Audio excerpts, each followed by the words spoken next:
Merci d'être avec nous aujourd'hui sur RCF Sarthe dans la force des différences. Et j'ai la joie aujourd'hui de recevoir des membres de la Banque Alimentaire. Bonjour Lucie Rioul-Robert. Bonjour. Vous êtes déléguée générale de la Banque Alimentaire en Sarthe et vous êtes venue en compagnie d'Annie Ducas. Bonjour. Bonjour. Vous êtes bénévole également de l'association. Nous recevons aujourd'hui aussi les Bureaux du Cœur. Bérangère Papillon, bonjour. Bonjour Agnès. Vous êtes déléguée des Bureaux du Cœur au Mans et nous sommes également par téléphone avec la co-déléguée de l'association, Sophie Galasso, bonjour. Bonjour. Merci de nous rejoindre à distance pour cette émission RCF. Alors, l'accompagnement des personnes en précarité, c'est l'une des priorités de ces deux associations, par divers champs d'action, diverses missions qui sont vraiment mises au point au quotidien. Avant un petit peu de croiser les regards et de voir comment vous, ici, dans notre département, vous essayez de faire bouger les choses, de faire bouger les lignes. On va faire un petit point de présentation de ces deux structures. Je me tourne vers vous, Lucie Rioul-Robert. En 1 ou 2 minutes, est-ce que vous voudriez bien, s'il vous plaît, nous rappeler les missions de la Banque Alimentaire ? Oui, très bien. Donc nous, la Banque Alimentaire, on est né de l'idée de récupérer du gaspillage de nourriture pour donner aux personnes en précarité alimentaire. Donc nos missions, c'est de lutter contre la précarité alimentaire et contre le gaspillage alimentaire. Et utiliser cette aide alimentaire comme créatrice de liens sociaux pour participer à l'amélioration de l'alimentation distribuée. Donc on est présent sur tout le département. Nous distribuons aux CCAS, aux épiceries sociales et aux associations. On est vraiment une plateforme de distribution. Et donc, on récupère des denrées auprès des grandes surfaces, des industries agroalimentaires et des agriculteurs. Et également toute la partie aussi collecte qui a lieu bientôt, le 24 et le 25 novembre, sur tout le département. On aura l'occasion de revenir plus en détail sur l'agenda et les dates à retenir pour chacune de vos associations. Bérangère Papillon, je me tourne vers vous. Les Bureaux du Cœur, ça existe maintenant depuis quelques années au Mans et puis en Sarthe. Mais concrètement, qu'est-ce que c'est ? Alors, les Bureaux du Cœur sont nés à Nantes en 2019 sous l'impulsion de Pierre-Yves Loaec et Louis Chantepie, qui sont 2 entrepreneurs. En fait, l'idée de cette association, c'est de pouvoir en fait accueillir des personnes qui sont en grande précarité, notamment du logement. Donc, c'est typiquement des personnes qui sont à la rue. Au Mans, on fête nos 2 ans. Voilà, ce mois-ci, on est une délégation de 15 bénévoles.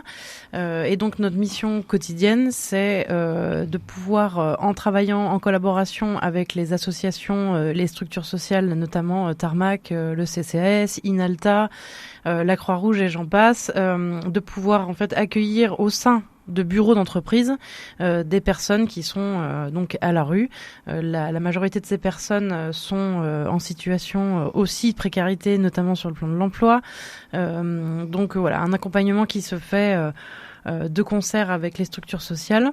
Et évidemment, le fait de pouvoir mettre un toit sur la tête de ces personnes sur une durée entre 3 et 6 mois, le temps finalement de rebondir et puis d'avoir le temps de pouvoir remettre un pied dans la vie normale, si je puis dire, retrouver un emploi et puis un logement, bien sûr. Donc là, on touche vraiment à 2 domaines, 2 champs d'action qui sont essentiels pour la vie de tous les jours, pour la dignité de chaque personne, la nourriture et le logement. On est dans une période assez compliquée au niveau socio-économique en France. On pense évidemment à la flambée de l'inflation, à la précarité qui grandit de jour en jour dans notre pays.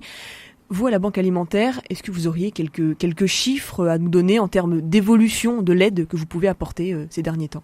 Alors, en termes de sollicitation, nous, on est passé de 105 partenaires à 115, de 105 partenaires à 115, et l'augmentation du nombre de bénéficiaires s'élève à plus de 20% sur une année. Donc là, effectivement, on sent une réelle précarité qui s'accroît sur l'ensemble du département. Est-ce que vous avez observé une évolution par rapport aux personnes, aux catégories, entre guillemets, même si j'aime pas le mot, qui viennent vous solliciter ? C'est vrai que donc, nous sommes une plateforme, donc on ne voit pas directement les bénéficiaires, mais le retour des responsables de CCAS, épiceries sociales ou associations font remonter que les personnes âgées seules ont vraiment de grands besoins et les familles monoparentales. Donc ça, c'est vraiment le public aujourd'hui qui est beaucoup plus demandeur que les autres. Sophie Galasso, vous, au Bureau du Cœur, vous observez aussi une évolution par rapport au public qui vient vous solliciter, ou je dirais le contexte n'a pas changé beaucoup de choses en termes de catégories d'âge ou socio-économique ? Non, je dirais que plutôt à la base, au départ, on avait vraiment un public particulier, donc hommes seuls, les personnes qui ne sont pas prioritaires au 115, suite à souvent une rupture, une séparation ou la perte de l'activité salariée. On remarque en tout cas dernièrement un changement. On accueille beaucoup de jeunes aujourd'hui, tout juste majeurs, avec la mission locale et la prévention jeunesse. Et également de plus en plus de demandes pour des jeunes femmes ou des femmes qui, techniquement, est censé être un public prioritaire au niveau du 115, mais on voit bien que les places sont de moins en moins disponibles et on accueille en tout cas ce public-là qu'on n'avait pas au départ. Ça veut dire que vous, Bureau du Cœur, face à la montée de la précarité, la montée de la misère tout simplement, il ne faut pas avoir peur des mots, vous êtes obligé de renforcer cet accompagnement ?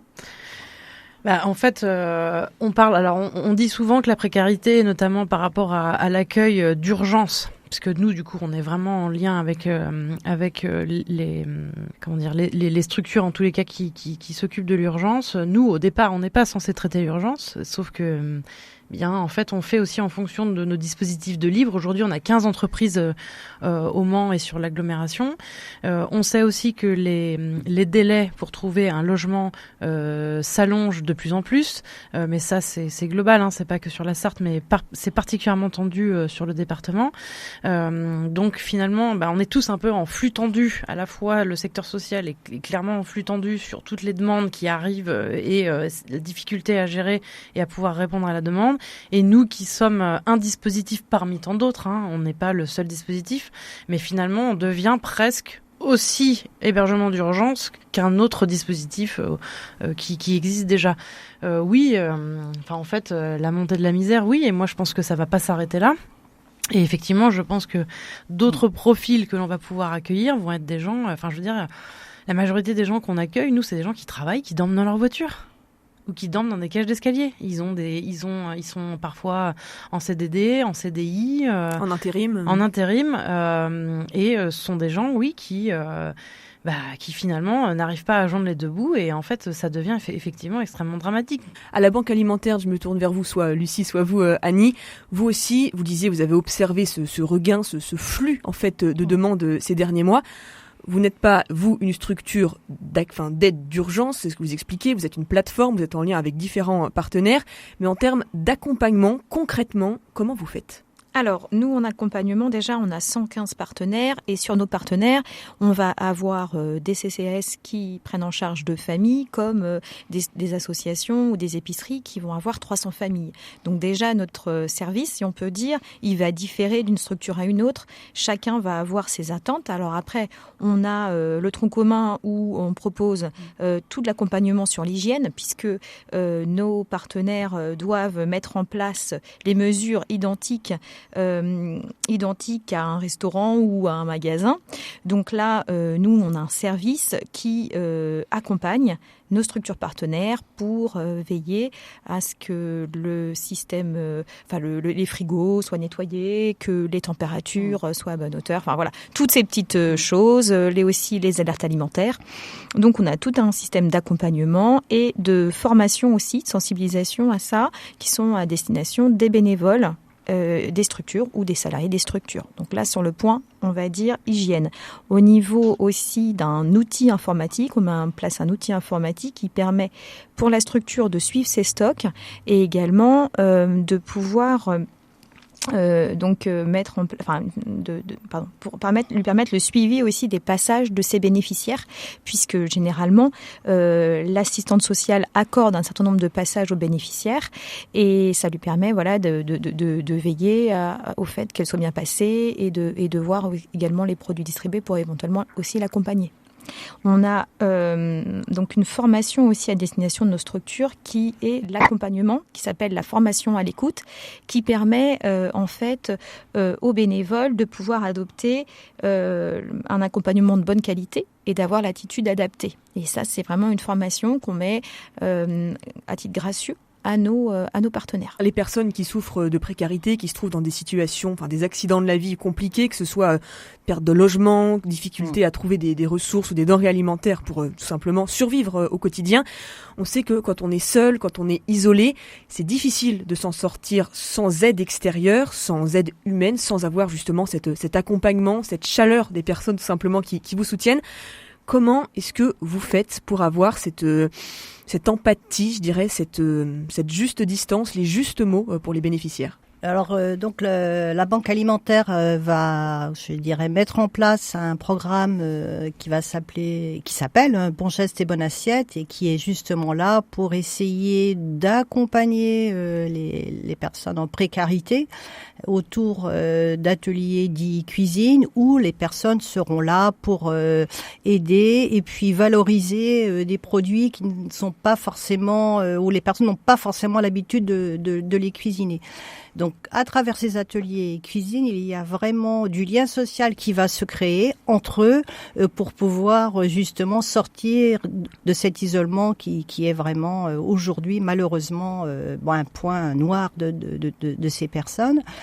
Et donc ces ateliers aussi seront l'occasion aussi d'amorcer des sujets comme la nutrition, je dirais sous forme de jeu, la teneur en sucre, etc., etc. Donc puis la sensibilisation au diabète, etc. Donc c'est un programme très large et qui va permettre à toutes ces personnes d'être sensibilisées et accompagnées aussi à travers les structures qui sont sur le département. Oui, parce que c'est ça l'enjeu derrière une personne en précarité. Il faut aussi arriver à préserver sa santé. Donc on parle des bonnes pratiques alimentaires. Mais vous, au Bureau du Cœur, je me tourne vers vous, Sophie Galasso, il y a aussi cet enjeu d'arriver à être dans l'accompagnement, en fait, dans l'intégralité de la vie, presque, toutes les dimensions. Oui, alors après, comme le disait Bérangère tout à l'heure, moi, de par mon métier, donc je travaille dans le social et dans le handicap depuis une vingtaine d'années. C'est aussi pour ça qu'avec une autre bénévole, je m'occupe des rencontres, en fait, quand les partenaires nous alertent. Donc, quand on reçoit une alerte mission locale, CCAS, Tarmac ou Croix-Rouge, l'idée, c'est de rencontrer une première fois les potentiels invités. J'avoue que c'est pas simple. On est deux pour le faire, pour pouvoir en échanger ensuite. On rencontre des gens qui sont dans une précarité au niveau du logement, mais pas que. Souvent, la santé va avec. Oui, l'idée, c'est de prendre la personne dans son intégralité, de prendre aussi quand même beaucoup de recul, parce que parfois, on ressort très bousculé de ces rendez-vous, surtout avec des très jeunes. Des gens qui ont eu des parcours très compliqués au niveau famille ou des gens qui sont pas originaires de France à la base. Mais voilà, l'idée c'est de pouvoir les accompagner au mieux, de pouvoir leur proposer ce tremplin, de se dire voilà pendant 3 mois minimum. Vous savez que vous n'avez pas à réfléchir à l'endroit où vous allez dormir, que vous allez pouvoir être en sécurité, au chaud ou au frais, en fonction de la saison, et que vous allez pouvoir vous concentrer sur le reste. Donc retrouver un équilibre au niveau de la santé, retrouver un travail, ou même juste garder son travail en tout cas, et retrouver une certaine dignité au final.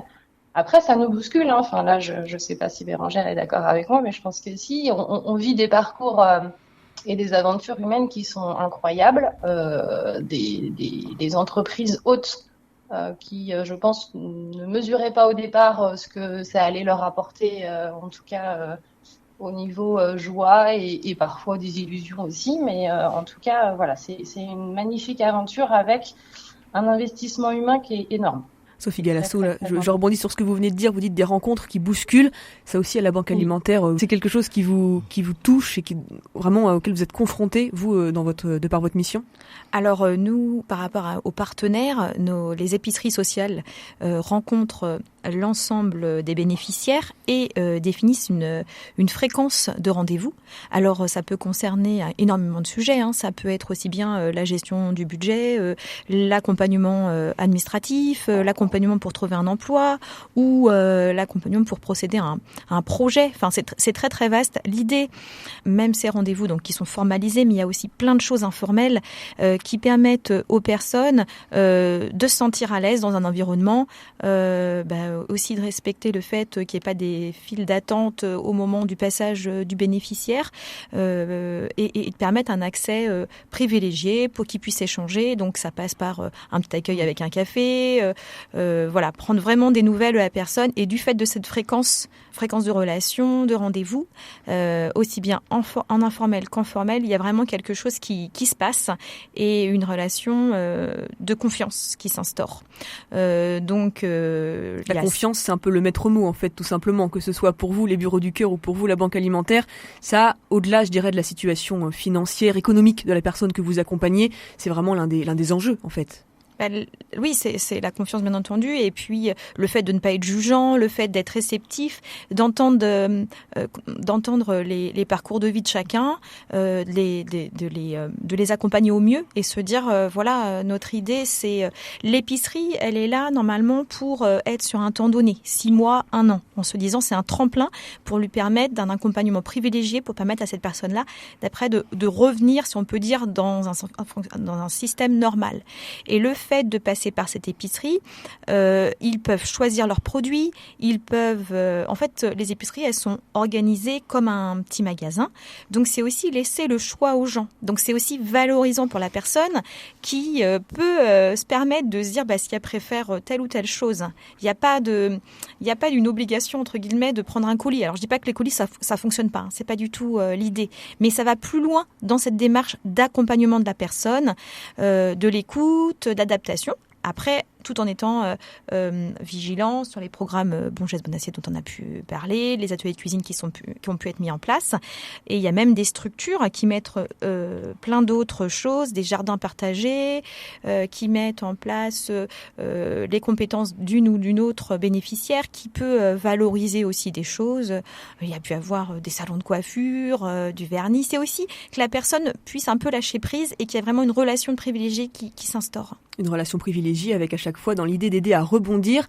Annie Ducas, est-ce que vous avez déjà observé, par exemple, depuis que vous êtes bénévole à la Banque Alimentaire en Sarthe, quelques belles histoires ou même une petite anecdote qui vous aurait touché de voir ce rebond ou un peu, cette reprise de confiance des personnes que vous avez pu accompagner? Alors, donc moi, je suis une jeune bénévole à la Banque Alimentaire, donc moi, je ne vois pas directement les bénéficiaires. Moi, ce que j'ai pu constater à la Banque Alimentaire, à mon petit niveau, c'est un engagement fort des bénévoles de la Banque Alimentaire sur l'ensemble des missions qui sont quand même assez vastes.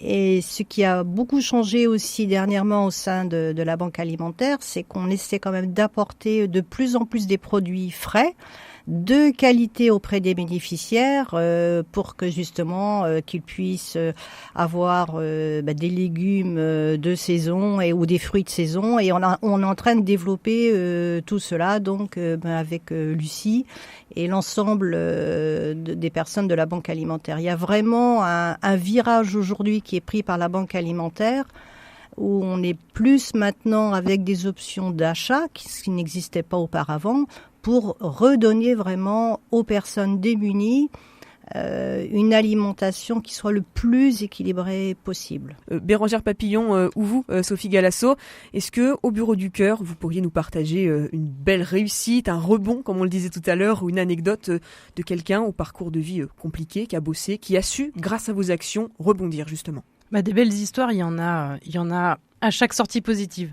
Aujourd'hui, on a accueilli 63 personnes, dont 53 sont sorties avec une issue positive. Et parmi les anecdotes, moi j'en ai une parce que c'est une personne que j'ai accueillie. Alors au départ non, c'est une personne qui avait été accueillie par Sophie d'ailleurs de mémoire chez un de nos hôtes à la boulangerie Honoré. Je pense à Vincent, Sophie. Oui. Et ensuite qui a été déplacée dans une autre entreprise pour des raisons parce que l'entreprise au départ avait des travaux à faire et puis c'était la période de Noël, donc voilà, une boulangerie, la période de Noël c'est toujours un peu compliqué. Et cette personne était vraiment a été accueillie dans une situation d'urgence proche du suicide, très clairement, qui a été accueillie en urgence par Sophie en plein été il y a 2 ans. Et qui était quelqu'un qui avait une vie normale, qui était œnologue pour des grands restaurants en Europe et qui du jour au lendemain pour une situation burn-out, perte de repères, puis tout perdu, puis au bout d'un moment fini à la rue. Et il est passé par le dispositif des Bureaux du Cœur et donc on fait toujours un état des lieux d'entrée Donc on remet la clé, c'est un acte très symbolique. Le chef d'entreprise remet la clé à l'invité en lui disant voilà, voici les clés, c'est comme si voici les clés de ma maison, voici les clés de chez moi. Donc on fait cet état d'entrée et puis on fait toujours, du coup, nous on accompagne, on est présent avec l'association pour l'état des lieux de sortie. Et forcément, et l'histoire de Vincent m'avait refait ma journée parce que le jour où il a pris son téléphone, il m'a appelé, il m'a dit voilà, j'ai une bonne nouvelle à t'annoncer, ça y est, j'ai trouvé une solution en fait, ça y est, j'ai reçu les clés de mon appartement. En fait, je t'appelais pour te dire que je m'en vais et qu'il faut que je te rende les autres clés. Et en fait, on l'a avec l'association qui était Tarmac, on l'a véhiculé jusqu'à son nouvel appartement. Et il est descendu de la voiture pour me dire au revoir. Et en fait, il m'a pris dans ses bras. Alors, ça me met encore un peu d'émotion parce que il m'a pris dans ses bras et il m'a dit merci, tu m'as sauvé la vie. Et je lui ai dit non, en fait, c'est toi qui t'es sauvé. Voilà. Je suis désolée, j'ai un peu de... Merci Bérengère Papillon pour ce partage. Je propose maintenant, pour les minutes qui nous restent, de revenir un petit peu sur l'actualité à venir de nos deux associations. La Banque Alimentaire, on le sait, va y avoir cette grande collecte qui va être organisée. Annie Ducas ou vous, Lucie, est-ce que vous accepteriez de nous partager quelques dates, quelques moments phares importants à marquer dans l'agenda dans les semaines qui arrivent ? Alors oui, effectivement, donc la collecte, comme vous nous avez présenté, donc a lieu le 24 et le 25 novembre sur tout le département, dans les grandes surfaces. La collecte, ça représente entre 8 et 10% de ce qu'on distribue tout au long de l'année. Donc c'est vraiment un week-end clé pour nous. Nous sommes présents sur tout le département, comme j'indiquais, et c'est vraiment une collecte nationale. Donc c'est sur toute la France, on est présent avec nos gilets orange. Donc on recherche des bénévoles d'un jour. Donc n'hésitez pas à nous contacter pour voir avec vous comment on peut s'organiser. Ce sera avec plaisir qu'on pourra vous présenter notre structure. Sophie Galasso, vous, je rappelle, vous êtes co-déléguée de l'association des Bureaux du Cœur au Mans. Quelles sont un petit peu les dates à retenir ou les grandes actions, grands projets dans les semaines qui viennent ? Alors, date, moi j'en ai pas comme ça tout de suite en tête. Par contre, on est toujours à la recherche de nouveaux bénévoles. On a besoin de nouvelles entreprises. L'hiver arrive. Alors, je dis pas que l'été est plus simple que l'hiver, mais l'hiver arrive quand même à grands pas. On a de plus en plus de demandes de la part de nos partenaires. Donc, nous sommes à la recherche de bénévoles pour aller prospecter au niveau des entreprises, pour devenir référent, pour faire des rencontres. On recherche de l'aide. En tout cas, ça, c'est ça. Toutes les bonnes volontés sont les bienvenues. Un très grand merci à vous quatre. Vous étiez aujourd'hui, vous, Lucie Rioul-Robert, déléguée générale de la Banque Alimentaire en Sarthe. Vous étiez venue en compagnie d'Annie Ducas, bénévole également pour l'association. Merci à vous, Bérengère Papillon, déléguée des Bureaux du Cœur au Mans. Nous étions à distance avec Sophie Galasso, co-déléguée de l'association. Merci à vous également, Sophie. Une interview donc à retrouver en podcast sur rcf.fr. On vous souhaite une belle réussite pour les semaines qui viennent. Merci, à bientôt. Merci.